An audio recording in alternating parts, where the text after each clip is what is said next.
All right, folks, we're going to talk this morning. It is Christmas time, and this is the push week right here because folks are trying to wrap up all their last-minute errands, all their Christmas parties, families coming into town, people are leaving town to go to see families. So you're going to have some time, and I'm sure some of you have already been experiencing this month, a tough time catching people at home when you knock on the door. I've talked to a number of you that have experienced this, and so I thought it would be a great time to kind of revisit the delivery notice, folks. When you're going out knocking on doors and nobody's home, especially this time of year, but when you're working in a consolidated area, a town, a city, a village, whatever it might be, but you've got a group of leads and you're 10, 12, 15 folks that you're trying to round up, the last ones. The delivery notices can be ordered from Senior Life, and it's about a 4x6 piece of paper, and you'll fill that out. Instead of putting your name where it says name, I will tell you, put Delivery Fulfillment Center. Put down your phone number and not your personal cell phone number. Each of you should have a alternate phone number that you can usually generate through Google Voice or countless other apps out there that allow you to generate a local phone number.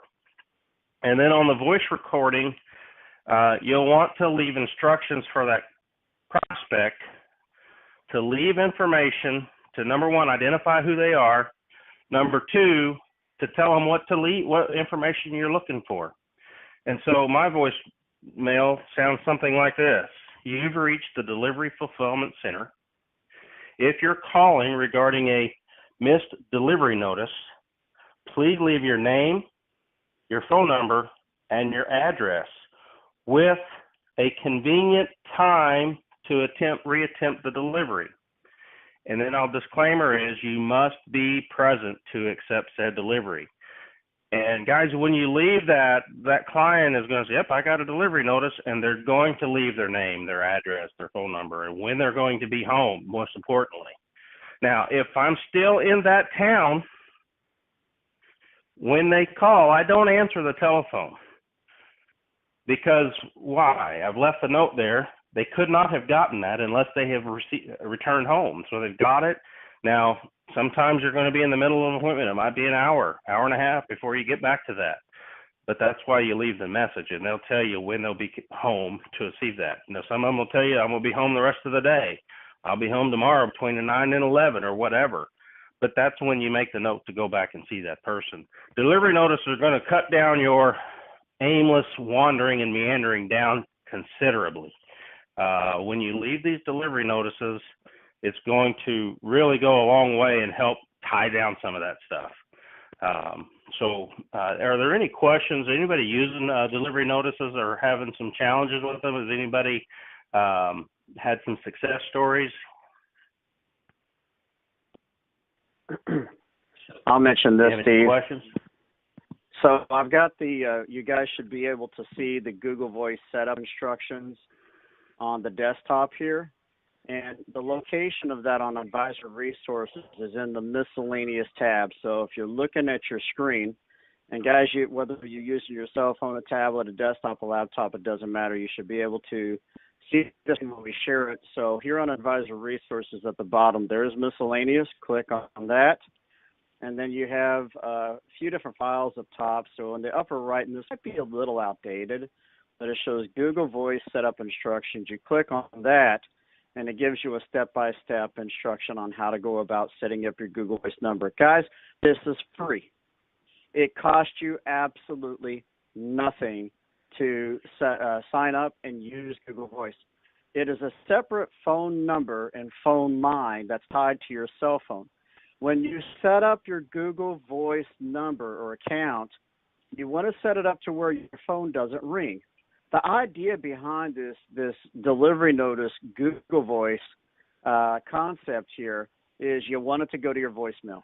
You don't want to answer your phone. You don't want to have to sit there and explain who you are, what it's about, sending this card, this, that, the other thing.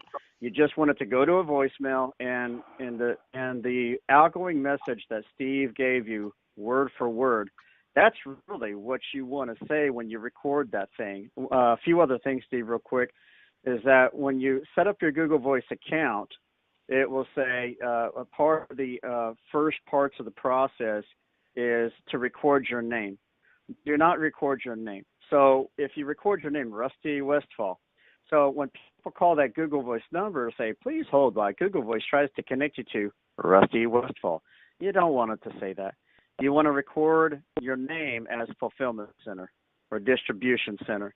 Please hold while Google Voice tries to connect you to Fulfillment Center, Delivery Fulfillment Center, whatever, something along those lines. And it's going to ring, ring, ring, ring, ring, and eventually go into a voicemail.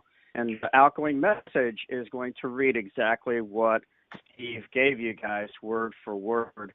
So the idea here, guys, is when you're knocking on a door with a lead in hand, and that person is not home, then leave a delivery notice. This is working smarter while working harder. And let me add to that. Where you leave the delivery notice is important. Whenever you approach a house, a lot of times when you pull up, and sometimes this takes a little bit of experience, but a lot of people use the back door or the garage door. Or they might enter a back door through a gate that you can't access. Guys, when you can't leave it on the front door, and I like to leave them on the inside of the front door, the screen door, the glass door, so that the wind or the rain doesn't blow it away. But when I can't get to the door that the person uses, because if I put it on the front door and they go in the back door all the time, they may be a week before they see that thing. And so what I'll typically do, if there's a mailbox on the front porch, I'll just raise the lid on the mailbox and place it on the lid and close the lid. If the mailbox is out by the curb, I'll open the mailbox and put it on the lid and close the lid there, because they're going to check their mail every day or every couple of days. But when you put it somewhere in the house that they don't know, if you put it on the front door and they don't use that front door, they may not see it. And so make sure that you identify the door that they go in and out.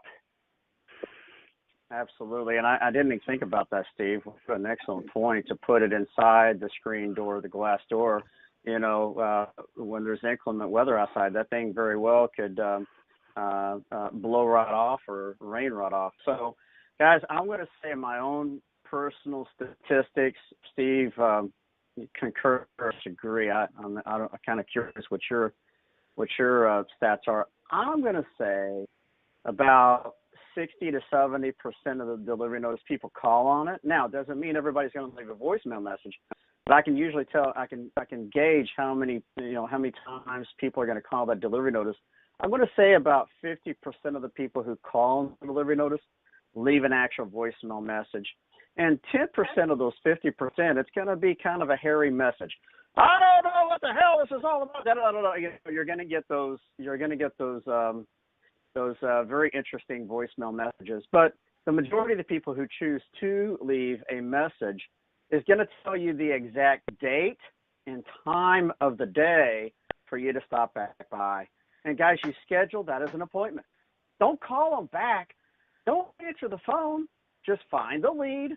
And, there's Mary Smith. Okay, so tomorrow morning between 10 and 12, done. And it's an appointment.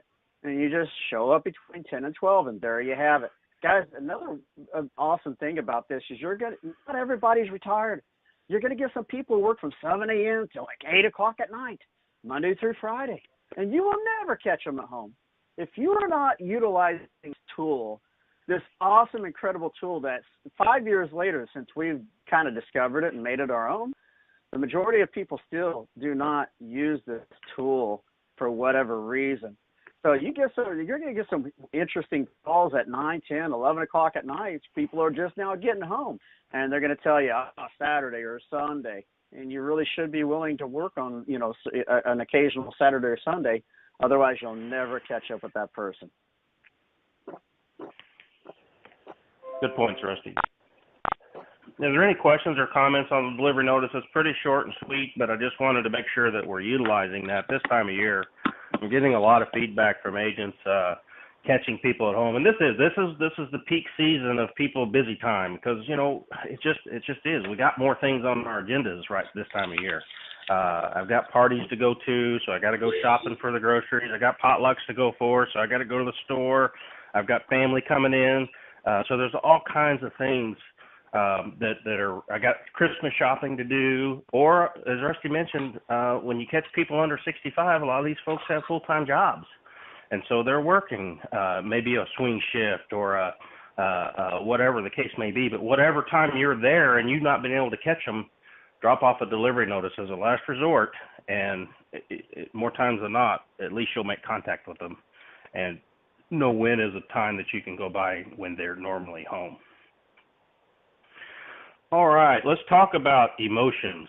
Life insurance is just that. It's an emotional sale. And so I often tell people, if you've ridden with me in the field today, you probably heard me say this, people don't buy insurance, specifically life insurance, unless they love somebody, right? Because if they don't have anybody they love, what's the point, right? I mean, they don't care if they leave a burden to those folks. They don't care if their funeral is not taken care of. So when they buy life insurance, it's not for them. It's for their family. It's for their loved ones. It's for their children. It's for their wife. It's for their husband. So that when they do pass, they're not left with an emotional burden of having to come up with the money. So an emotional sale, and so what we've got to do is stir that emotion back up, because you got to remember when you're working, especially a direct mail lead, is they filled that card out because something has happened to them, something has happened to a loved one. They've recently been to a funeral that's got them thinking about their own mortality, but something in their life has happened to cause that stirred those emotions. And so they're just like a TV lead. The TV lead, they're hot and ready to go right now. They're thinking about it. You get the TV lead, you call them, you go see them. A direct mail lead, they respond to the same way, but sometimes it's a month away before you get back to them. And so those emotions can have a tendency to settle back down to the bottom again. If they went to the doctor and got told they were diabetes, or they've got heart problems, or they've got some other issues going on that they haven't ever had for the first time, that's going to stir that emotion right away. But then a month later, nothing's changed, so they start to fall back in their sense of complacency. And so you have to, when you get in front of that person, you have to stir that emotion. And how we do that is that we paint a picture for them. Rusty gives a great analogy about this, and he uses a can of paint. And he says, this summer I'm going to paint my garage, and I'm going to get it done. I'm going to paint this garage. So I go to Home Depot and I buy my paint, several gallons. I'm ready to go, and I have them mix it up. Well, what do they do when I mix a color? If I buy paint right off the shelf, it's already mixed. But if I mix that color and I can't get to painting my garage when I wanted to, maybe I got to put it off for a couple of months after I bought the paint and it's set in my garage floor. What happens to that color of paint? It all settles, doesn't it? So what do I got to do? I got to stir it back up before I can paint. Well, selling life insurance is just like that. I can't sell life insurance until I get those emotions back high again. And the Discovery is set up to do that, because the very first thing I want to know about that person is who's going to be in charge of handling your arrangements someday when you die, as we all do. And so they're going to tell me those folks. And a lot of times you'll hear me paint a picture with that client. Well, Ms. Jones, and it might not be right now, but as I progress through the Discovery, if I feel or sense that the client is not real engaged or not real in tune with what I'm doing, I'm going to slow down, and I might ask the question that sounds like this. Ms. Jones, long after I leave today, and you're sitting at the kitchen sink doing dishes or getting dinner ready, and you have a stroke and die, what is life going to look like if you don't have insurance in place for Mary Jo, your daughter? What's life going to look like for her? And then I sit back and let them tell the story. And they're going to talk about it. It's going to be awful. Oh, it's terrible. Whatever it is, but you need to paint that picture back to that client or that prospect, and use stories. And if you don't have a personal story of your own, borrow one from somebody. If you know somebody that's died without life insurance and what that family went through, those are great examples. Or if you know somebody that's died that had insurance and it was a good story, that's also a good story. It doesn't always have to be a negative situation. It can be a positive outcome as well. But life insurance, when you die, having that money available can drastically change everything for that person. So it's critical that you get those emotions back up. It's Christmas time. People are thinking about their loved ones. People are thinking about their families. And guys, this is not the month to take a back seat because it's Christmas and people need to spend their monies on Christmas presents and not taking care of their families. They filled these cards out for a reason. This is on the top of their mind, or it was when they filled it out. Maybe they've got distractions that have distracted them again, and you just got to bring them back on track. A lot of times, again, as I'll tell you, these folks are hot and heavy when they fill that card out because something has triggered that emotion, whether it be someone they know or something personal in their own lives. But whatever it is, as time passes, that emotion settles. We've all experienced a bad time in our lives or an emotional time in our lives. And the further you get away from that, the easier it is to deal with, isn't it? We don't always forget, but we learn to deal with it a little easier. And so that's the same thing that happens with our clients. We fill out that card, they're all excited to get this all taken care of, and then nobody calls them for a week. Nobody calls them for 2 weeks. And then a month later, you're calling them, introducing who you are and what you're doing to do. And they may or may not be willing to sit down with you right away. Maybe they go ahead and take the appointment, but when you sit down in front of them, they just want to look and see what they're just looking. They're just inquiring. So now you've got to bring that emotional level back up. And what that does is creates a sense of urgency. But in addition to all the other things that we're doing, you're building value into your plan. Because, guys, how many agents have sat down with them and showed them how they can get buried for under $6,000? Not one. Not one. And so when you sit down and show them your plan, plus you've created that emotion, and you've done all those steps through the discovery, you can't help but not sell it. Now, if you go through and build great value, but you don't create a sense of urgency by raising the sense of urgency, by raising the emotion level in that prospect's mind, that's when you're going to get rejections or rebuttals or procrastination or, okay, I'll think about it. But when you do a good job of painting the picture of what life might look like if they die without life insurance and what's going to happen to little Susie, how she's going to come up with $10,000 or $12,000 or maybe $20,000. Guys, $20,000 in some of these folks' homes might as well be $20 million. Because what I'll often ask is, what does Susie do? And she'll say, oh, she's the manager at the video store, or she works at Casey's General Store. Most of these folks' kids are, probably not making any more money than they're making themselves at the point. And so, when it comes time to buy that funeral bill, man, that's a huge deal. And so that's important to illustrate to the client. A lot of the questions that I'll ask him is, I might go through the funeral. I might take it and start illustrating it. If you look at the new presentation Richard and I put out on the flip chart, there's a page in there that illustrates funeral merchandise, funeral home services, cemetery plots, but the entire cost of their final expenses. And that's where I might say that question after I get to the end. Miss Jones, if you died without any coverage, how would your daughter Susie come up with this money?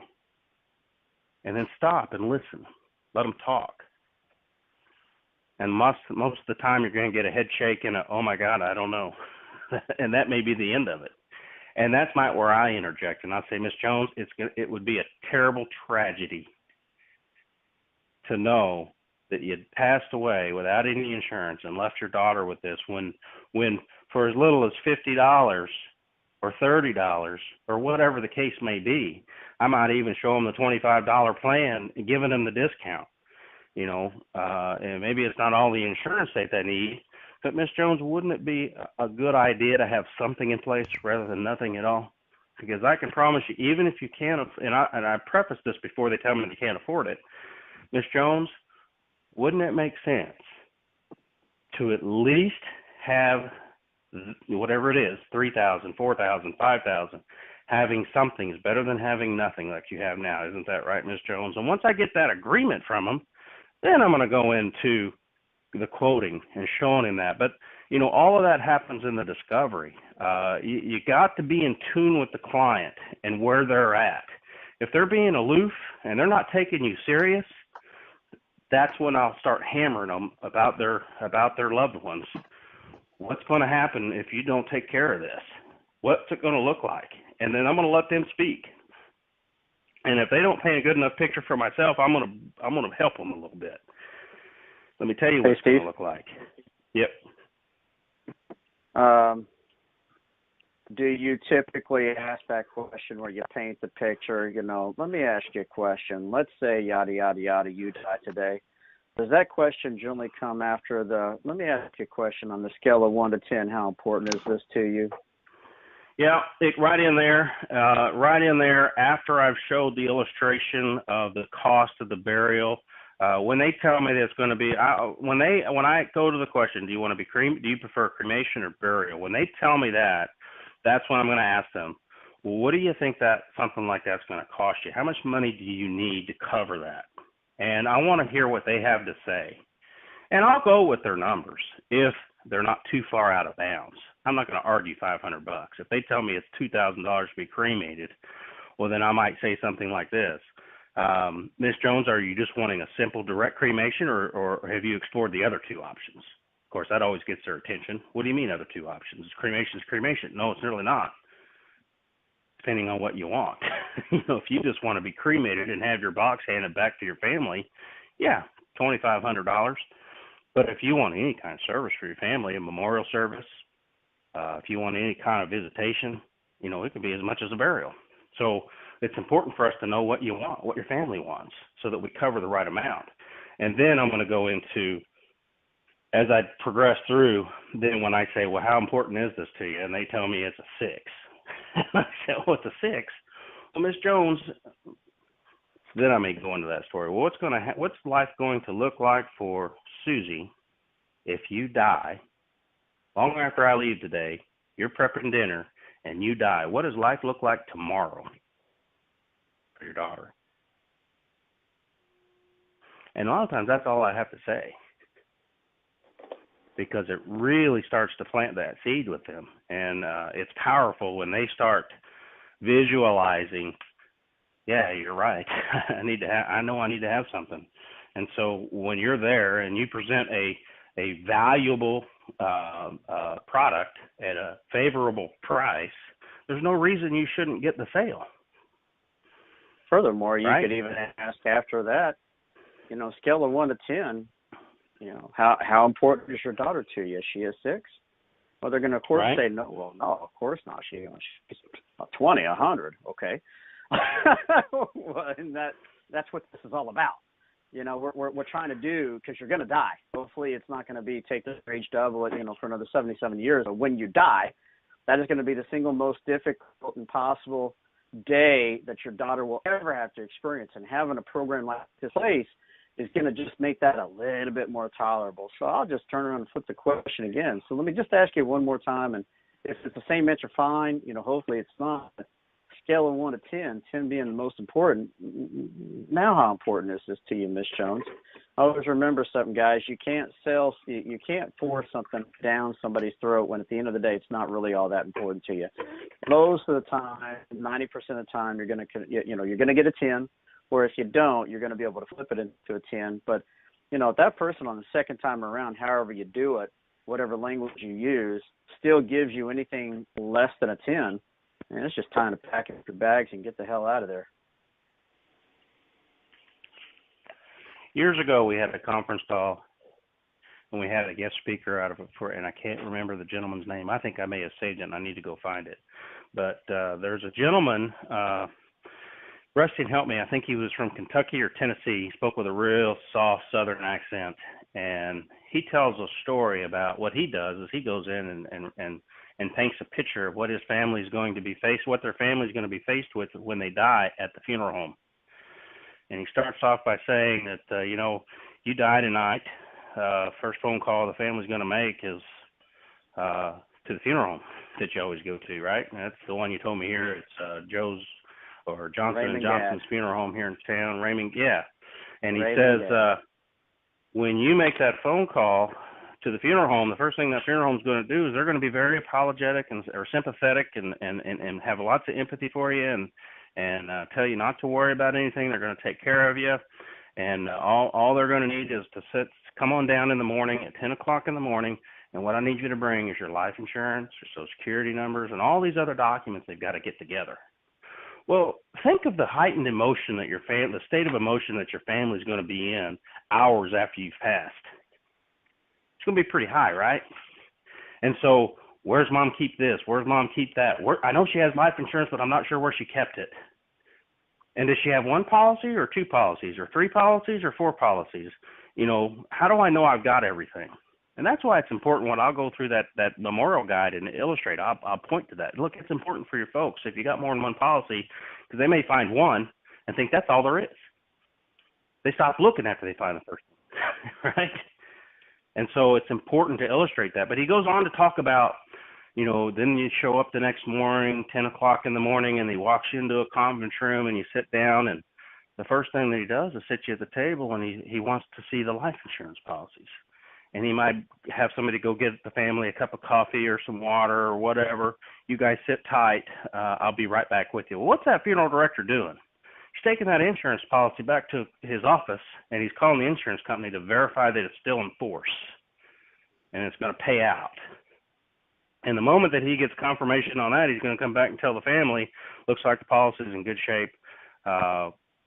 For what this policy is worth, we're going to take just fine, just great care of you. Well, guys, that's equivalent to going into a car dealership and buying a new car, and the salesman asking you, well, how much can you afford every month? What's your payment? What payment are you trying to stay under?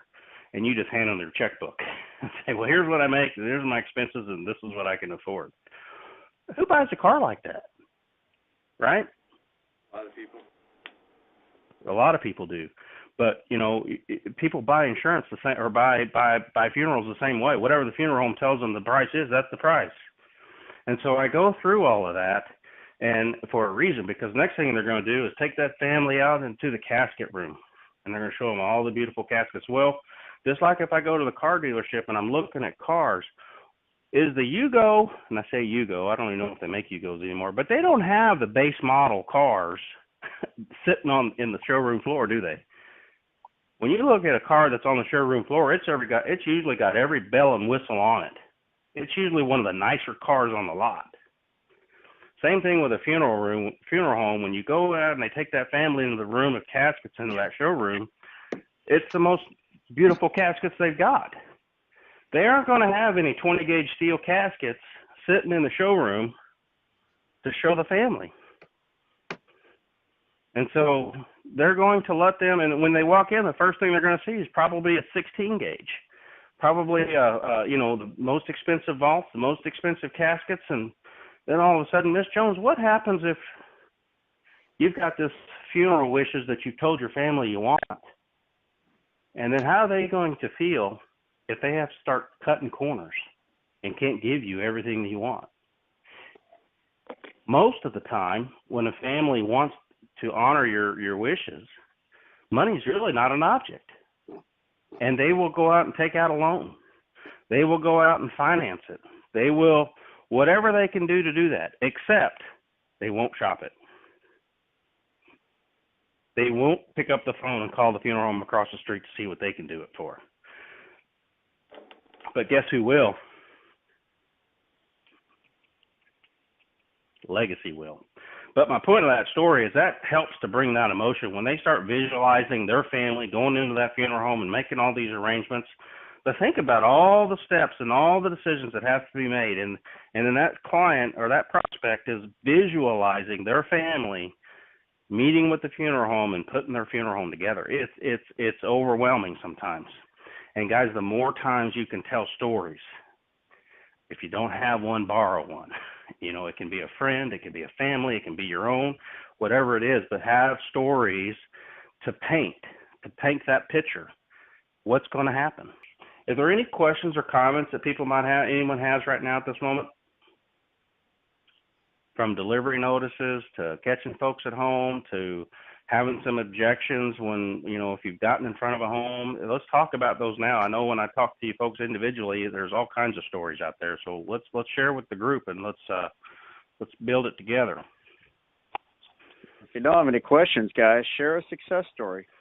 Share an experience where you're in front of a client and you use one of these techniques here and was able to, you know, turn the client and help them into a program that they admitted they've been procrastinating for about 3-4 years. Share those stories with us, guys. Hey, Steve. I'll tell a story. Yes, sir. Who's this? This is Grant Hughes. How you doing this morning? Hi, Grant. Good, Grant. How are you? I'm doing great. Listen, Steve, why don't you share that objection that we had when I was with you, when the guy, he said when he passed, he didn't care because you used that same emotional on him, and he said he didn't care what happened to him when he thought it was basically their problem, not his. How would you handle that objection? Well, first thing I'll tell you with that individual, it goes back to he didn't have any children. He had a niece who was a bus driver that drove up and down. He lived in a home with his brother, him and his brother, and had to meet with him in his bedroom, very closed door, privately. And in my mind, in that situation, we didn't make the sale on him, but he also, correct me if I'm wrong, Grant, we did not get the sale on him, I don't think. But he didn't have anyone that he loved. I mean, and so, you know, that it's an example of how you can continue to. And I stood on him. I mean, this is a day that I had knocked on doors all day long, and this might have been the second appointment that Grant and I had that day. It was just one of those weeks where it just had, you know, and it happens to me too, you know. It doesn't happen often, but occasionally I'll have those days where I just can't get a hold of anybody. And so when I finally get into you know, I get pretty zealous to try and make sure I do everything I can to paint that picture for that client. But in that particular instance, I'm going to tell you that it was because he didn't really love anyone. Yeah, he had a niece, but he really wasn't concerned if she had to pay for it or not. And when they tell you that, I don't care. You know, you've got to try and break that down and make sure that's really how they feel. And in that case, I almost think that was the case. And when they don't love somebody, no matter what you do, you're really barking up a tree. But there are some individuals out there that just don't give a hoot what happens once they die. Unfortunately, there are those 1 in a million folks that you run into that just don't care. And when you run into those, you just again, if they don't love somebody, there's really no need to do that, because who are you there to help when you go in to see them? Are you there to help that prospect, or are you there to help that family? Family. That's right, because it's too late to do anything for them. When they die, they exactly what they tell you. I'm dead. It don't matter. How many times you get that? When I don't care. When I'm dead, I'm dead. Right. But do you care what happens to your daughter, your son, your wife? And guys, when you're sitting there with a husband and wife and you're talking, a lot of times I'll turn and I don't turn to the husband, I turn to the wife. After the husband's told me, you know what, I don't care what happens to me when I'm dead, put a sheet on me and throw me in the woods. And I'll look right to the wife and I say, is that really what you're going to do? How long you folks been married? And they tell me 25 years, 35 years, 55 years, whatever the case may be. And I'm going to say, well, Joe, you don't marry somebody and be with them that long if you don't love them, right? And you know, when you die, your wife is going to be emotionally distraught. Do you really want her worried about what she's going to do with you after you died, even though you don't care? She cares. You wouldn't throw her in the woods with a sheet on her, would you? Well, no. Well, why would you expect her to do that to you? Because you're right, you don't care. That's the easy way out, Joe. You're putting all that back on her plate. Is that really what you want? Well, no. Okay, let's get serious now. Now that we've got that out of the way. But guys, put them against each other. I look right across the table at the wife and say, Mary, is that really what you're going to do with him? Is that how you're going to feel? Well, no. Oh, God, I don't want that. Or, I talk to somebody, I just want the cheapest thing I can get. Okay, what's your family want? Have you talked to your family about this? Does your family okay with not having any kind of memorial service or any kind of, well, no, they're not. They'll probably want something. Well, why wouldn't you finance that for them? Oftentimes, $1,000 is a matter of arguing over $2 or $3 or $5 or $6. Are you really going to sacrifice your family's well-being for that much money? $5 or $6 a month? Well, no. Guys, people don't know what they're up against until you show them. But you got to build it up. You got to sell the sizzle. You got to bring the emotions back into play. You got to make them think about all their family and all what their family is going to go through when they die. And so when you do that, and then you come around and build in the value of the process, and you do a good job of that, now all of a sudden, I've had people weep when I leave the home. I had a young lady that I had met with as far back as Lincoln Heritage.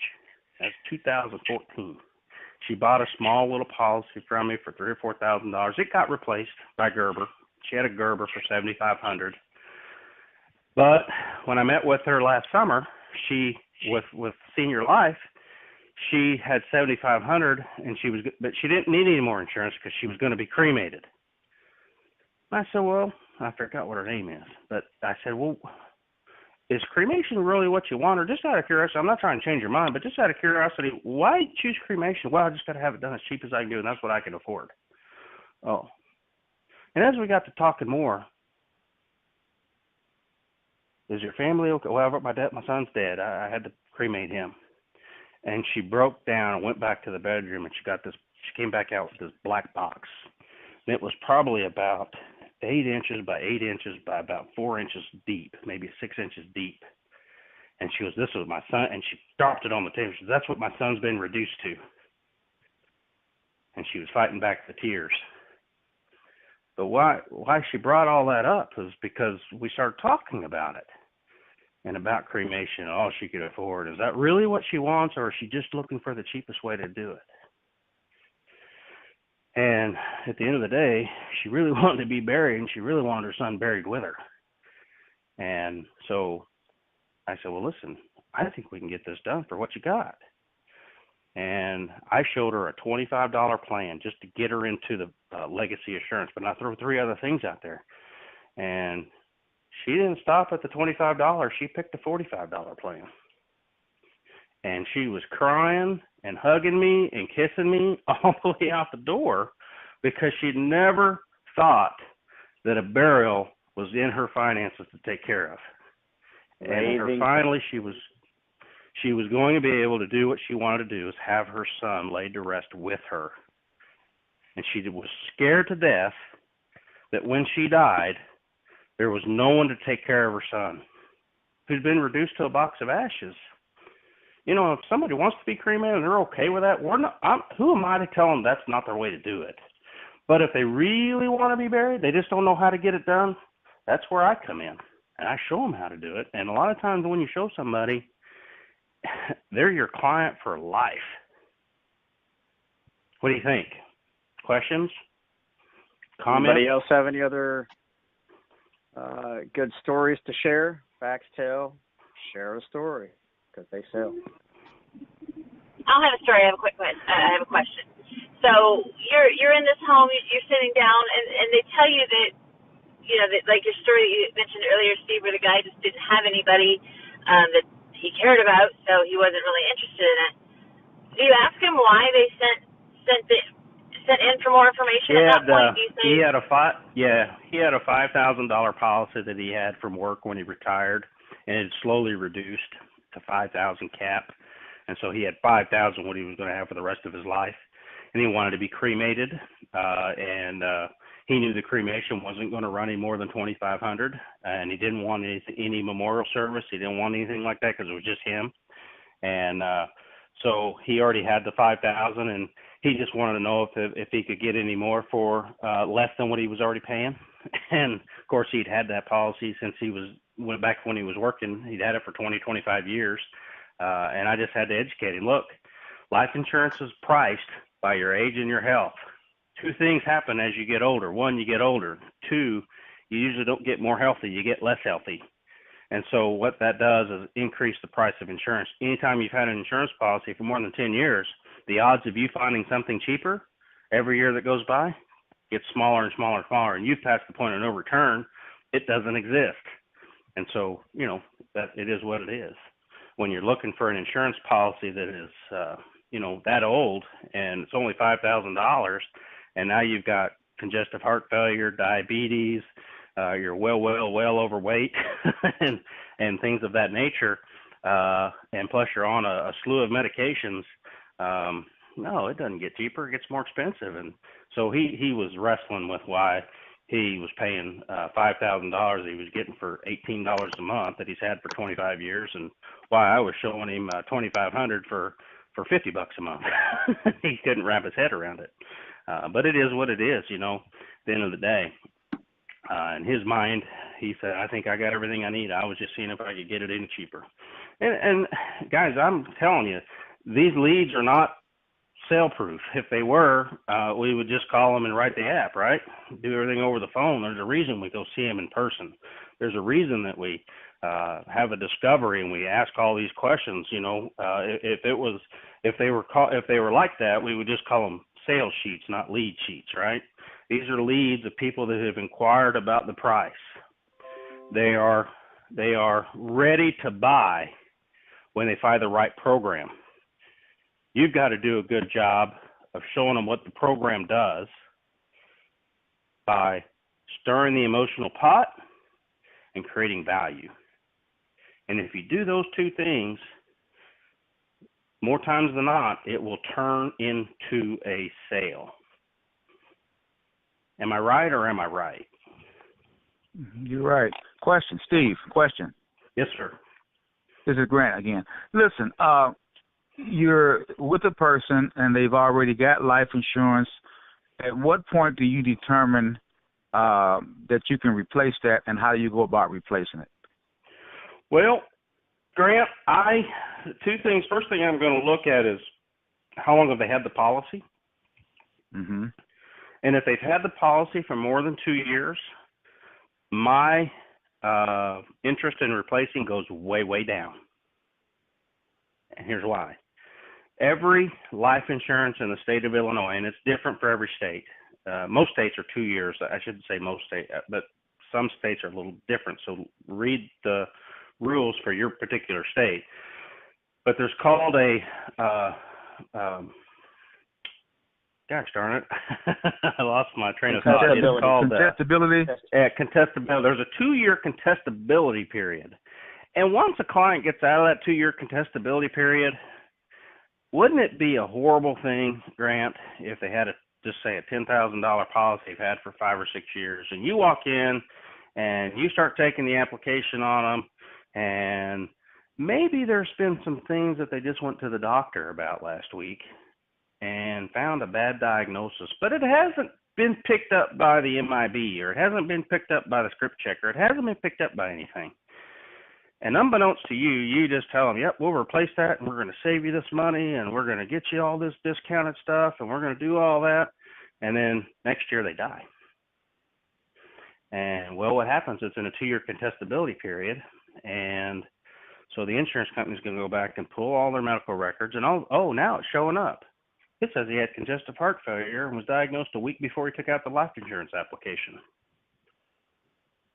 How would you feel getting a phone call from the family after you just replaced their $10,000 policy that's been in place for 5 years, and the family's calling you and saying, hey, I need your help because the insurance company's saying they're not going to pay this policy that you replaced? That would not be a situation that I'd want to be in, and that's certainly not a situation that I want anybody that works in my organization to be in. So my feeling on replacements, once it's over 2 years, I just do not replace them. I'll add to them, I'll supplement them, but I won't replace them because as much as you think guys, how many times have we taken an application on a client only to get notification from the life insurance carrier says, oh, something showed up here, COPD, he's on an inhaler and he didn't tell us, or he's on a blood thinner and he didn't tell us. And sometimes those policies can flip through the cracks and they get approved and we get paid and everybody's happy until they die.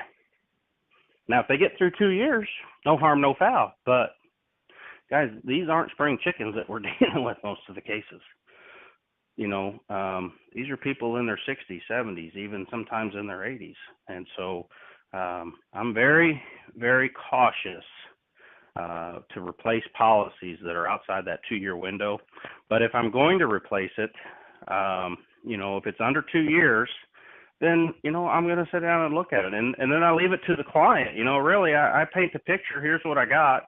Here's what we can do. If the client's making a decision that doesn't make sense, for instance, they got Colonial Penn they took out last month and he just wanted to add 5,000. And I'm going to say, well, listen, why would you do that when I can not only add 5,000, but I can get your whole deal and save you some money? You don't have to keep that policy, So for the most part, I try to discourage you from replacements, especially if they're over 2 years. It just creates more problems than it's worth, when you get into that time frame, especially when you're dealing with folks in that age group. That's what I would tell you.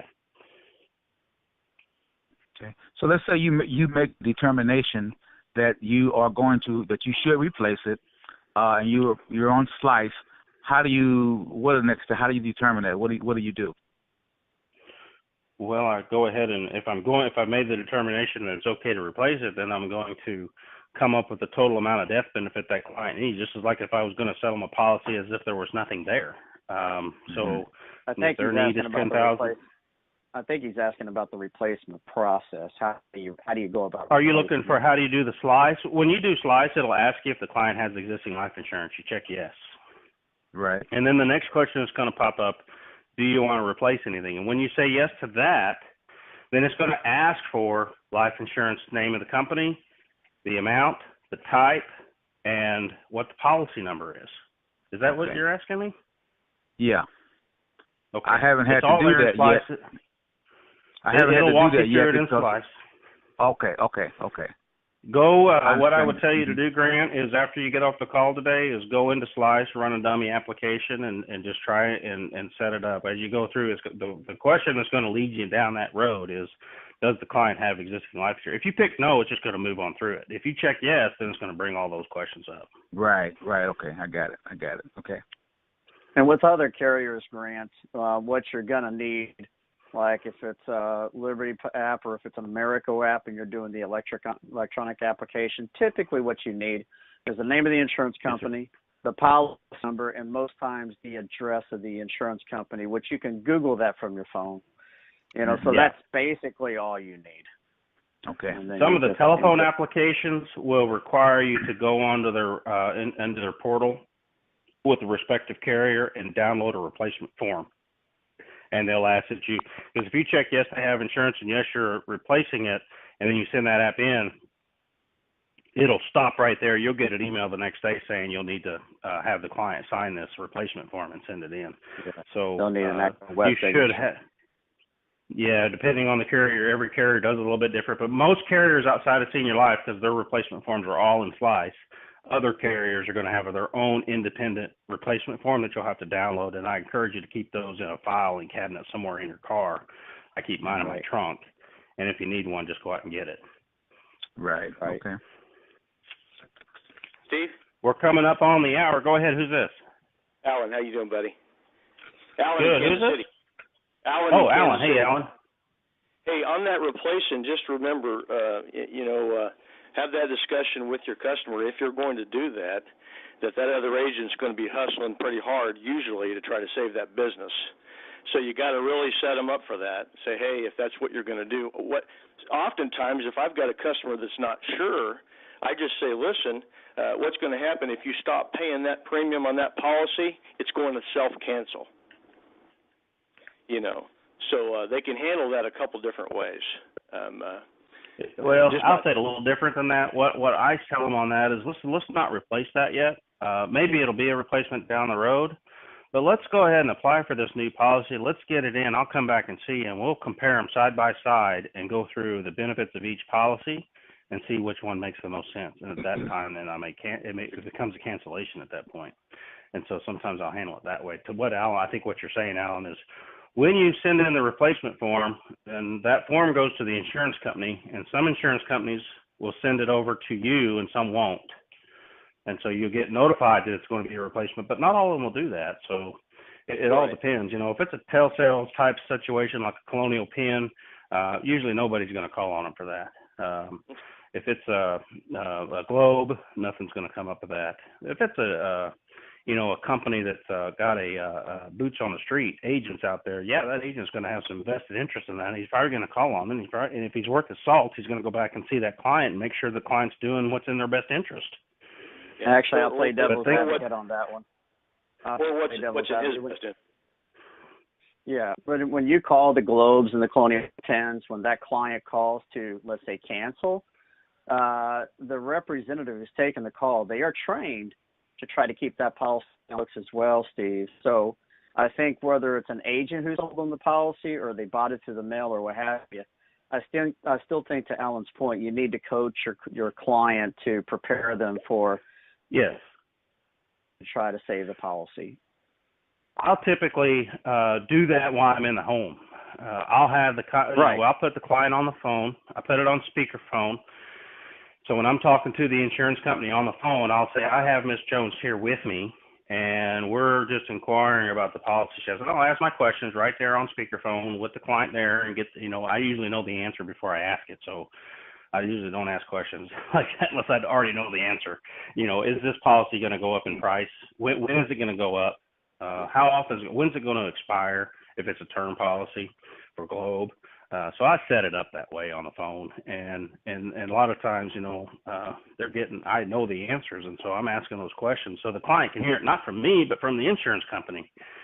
And so, to your point, be ready for that. It's not just because you're replacement. A lot of times these folks aren't just going to lay down and take the replacement. They're going to do everything they can to try to keep it in force. And to Rusty's point, the agents that are on the phone are trained it's called policy retention, and so they are trained in the art of policy retention. And so their job, once they know that they're on a replacement, is to create doubt in that client's mind that it's the best decision for them to do it.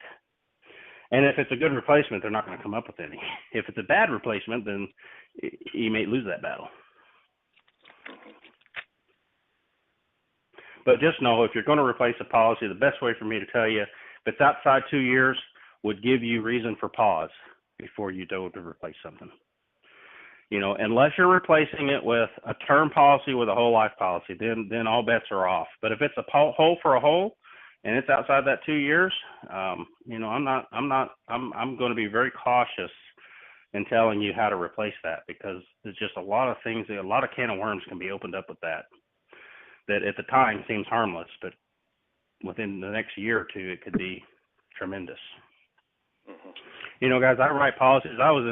When was I in Iola, Kansas? Who did I work with? And Fred and Fred and Ed. Yep, I was at Ed with you. One of the clients that I wrote, and I don't remember if I was with Ed or if I was with Fred, has passed already. Really? Yeah. And so that's how quickly these things can happen sometimes. I was just there 2 months ago, and he was fine. And then he passed. It was a guaranteed issue product.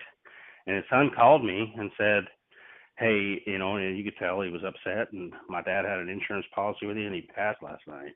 And I'm like, oh, my God. And I go pulling up the file because I'm thinking, where was this? Who's this guy? Where was he at? And I'm looking at his information. And I'm like, oh, God, I just wrote that 2 months ago.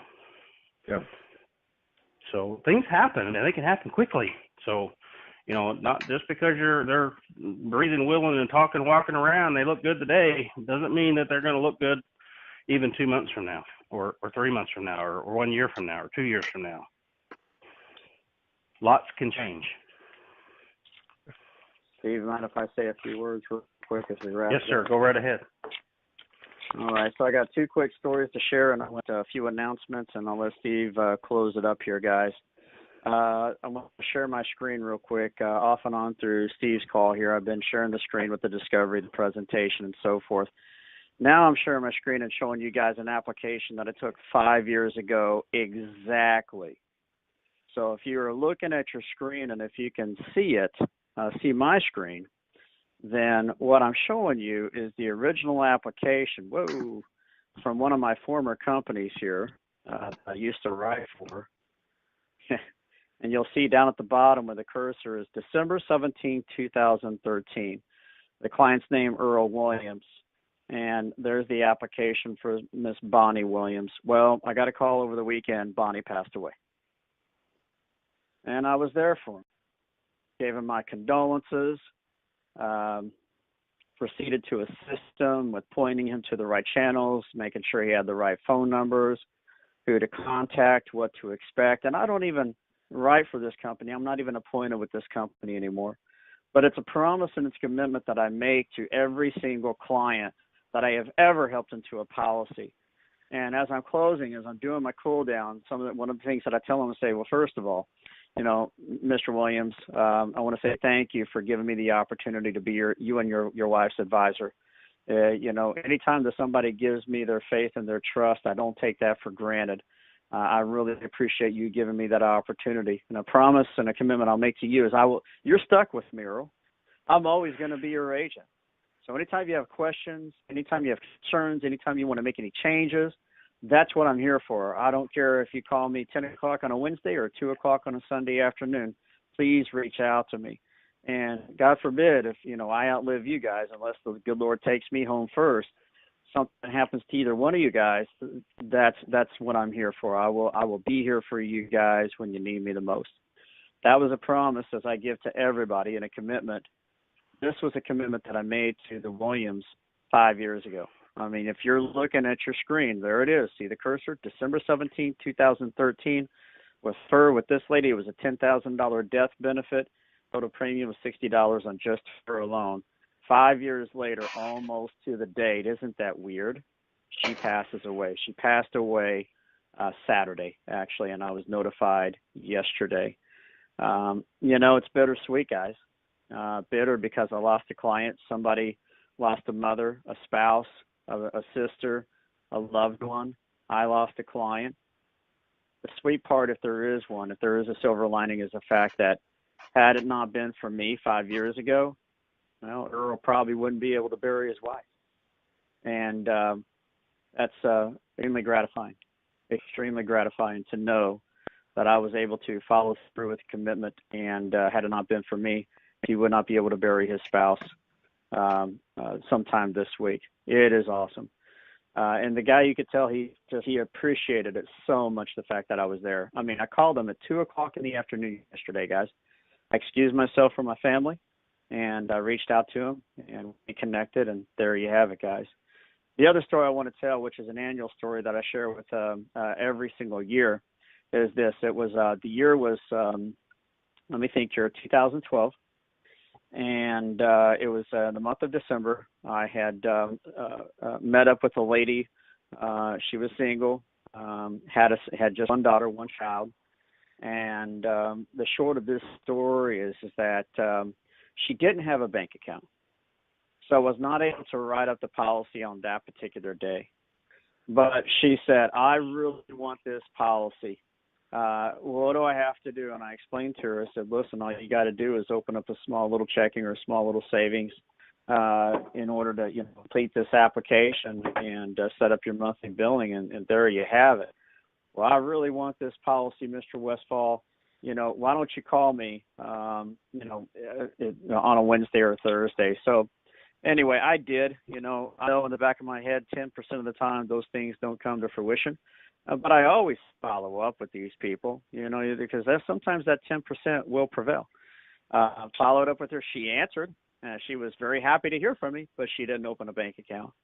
Oh, Mr. Westfall, I'm so sorry. This, that, the other thing happened. Call me on Saturday. Well, I don't typically make it a habit to work on Saturdays, but I tell you what, I will call you Saturday at noon because the bank's closed at 12. Are you sure you're going to be able to get down to the bank and establish an account? Yes. So I went to my office, called her at like 12:30, 1 o'clock. She answered. Guess what? She didn't answer the story. This same thing went on for about 3 weeks, all the way up until the day before Christmas Eve. See, the thing is that she always answered. She was always happy to hear from me. And she was always apologetic. She always seemed determined that she wanted this policy. She just, for whatever reason, either procrastinated excuses or just really didn't have an opportunity or a chance, a way to get to the bank and open an account. So I said, listen, here's the deal. She said, call me tomorrow. I said, no, ma'am, tomorrow's Christmas Eve. And I remember exactly the year for the simple fact that my son, my 6-year-old, who's about to turn 7, it was his first birthday. He was born December 30th. And so this particular year, I was taking off the remainder of the year from Christmas Eve all the way to the 1st of next year. With the holidays, I had my parents coming up from Oklahoma. We had Christmas. We had family from out of town. We had my son's first birthday on December the 30th. Just a lot was going on. So I told her, I said, listen, I'm not going to be able to reach out to you until the 1st of next year, probably January 2nd or 3rd. Surely, Miss Jones, whatever her name was, you'll have plenty of time and opportunity to get to the bank, right? I won't be back in the office till such and such date. Will you be able to open an account between now and January, let's say the 2nd? Oh, yes, sir, Mr. Westfall. Oh, thank you so much. Oh, I really appreciate it. Please don't give up on me. Please don't give up on me. I really need this burial insurance. I said, okay, all right. Now, keep in mind, guys, that when you run an appointment and you don't enroll your client into a program, whether it's Life or whoever, you should be leaving behind some sort of document, some sort of tangibles. A folder, a summary, brochures, legacy, your business card. And back then we left these, a lot of materials, a kit, if you will. And she had that. So we had said our Merry Christmases, Happy New Year's, Happy Holidays, enjoy your family. All right, I'll be calling you on January 3rd, and we'll get it done then. Right? Okay. So the next day on Christmas Eve, my dad and I decided we wanted to meet up with my brother-in-laws at the downtown YMCA of St. Louis. And as we pulled into the YMCA's parking lot, guys, my cell phone rang. And when you talk to the same client almost every other day for the past 3 weeks, you tend to remember the phone numbers, right? And I looked at my dad as I was pulling in the parking lot. I said, what in the world? Why is Miss Jones calling me on Christmas Eve? Dad, hey, would you mind, before we get out of the car, can I take this call? Oh, yeah, son, go ahead, do what you got to do. All right. So I answered the phone. I said, hey, Miss Jones, this is Rusty. How are you doing today? But it wasn't Miss Jones. It was her daughter calling me. And she said, is this Rusty? Is this Mr. Westphal? Yes, this is he. Who is this? Well, yes, Rusty, my name is so-and-so. My mother, her name's so-and-so. And I found her policy. I found this packet. I just need to know what what to do. My mother passed away last night. She passed away so many hours after I last spoke with her, guys. This is not the first time that this has ever happened to me.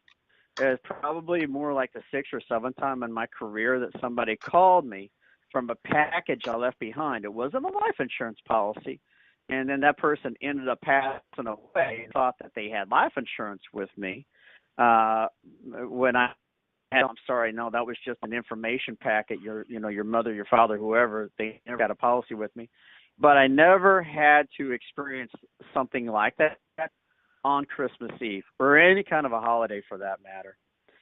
And I'll tell you what, that was probably that still till this day has been the most difficult call I've ever taken.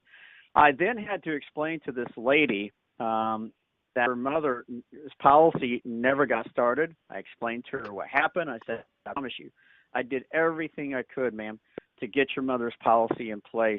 And for whatever reason,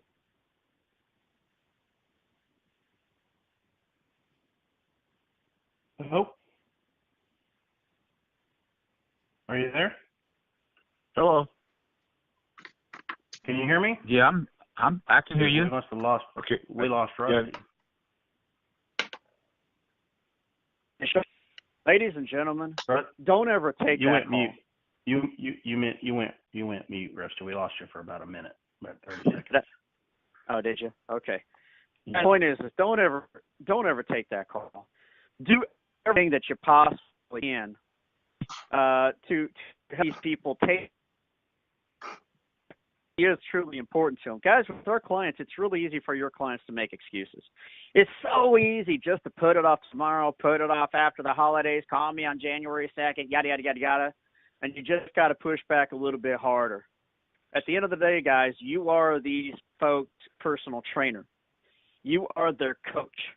You are their final wishes advisor. Facts tell, stories sell, and if you ain't got one, borrow one. Hopefully I gave you two, unfortunately, really good ones today, guys. You know, but people really do die. Go ahead. I think what Rusty is explaining to us, too, especially for agents that are new to this business, is sometimes, you know, if they don't buy it from you, they may not buy it from anyone. And you don't want to get that phone call anytime from a loved one of theirs when they haven't actually taken out the policy. Maybe you just left a lay behind and they call you and you say, It does do, it stamps that belief that what you're there to do, and sometimes you guys have seen me in there where I don't necessarily give up on the sale right away, is I truly believe that if they take advantage of this opportunity, they're going to be in a much better place than when I found them. And you have to really believe that with your heart. And it will change your perspective on when you're presenting this stuff. That is serious stuff, and we're giving you the roadmap and the steps to do to help tear down those barriers that have prevented them from taking the necessary steps that they should have taken well before now.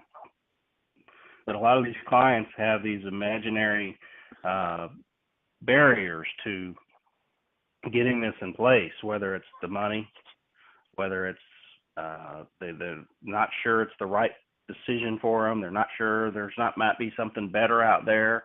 There might be, you know, whatever the case may be.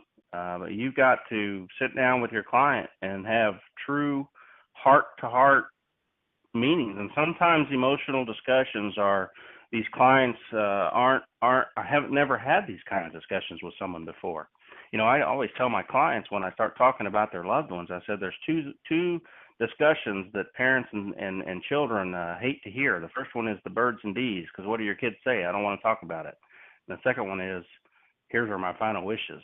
I don't want to talk about it, Mom. I don't want to talk about it, Dad. And so they don't do anything. The weekly lead credit will be also sent out later today. It is now in full effect as of today.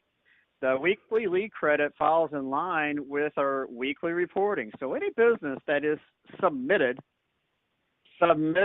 senior life production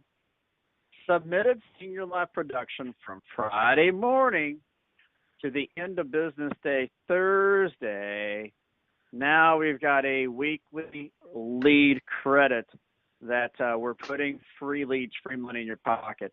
If you submit, you want to write this down. Now, again, we got a nice fancy dancy flyer that we put together that will be sent out today, and it will be posted to the advisor resources today. But anybody who submits $2,500 worth of senior life business in 1 week, Friday morning to Thursday night, receives a $50 lead credit. $5,000 worth of production, $100 lead credit.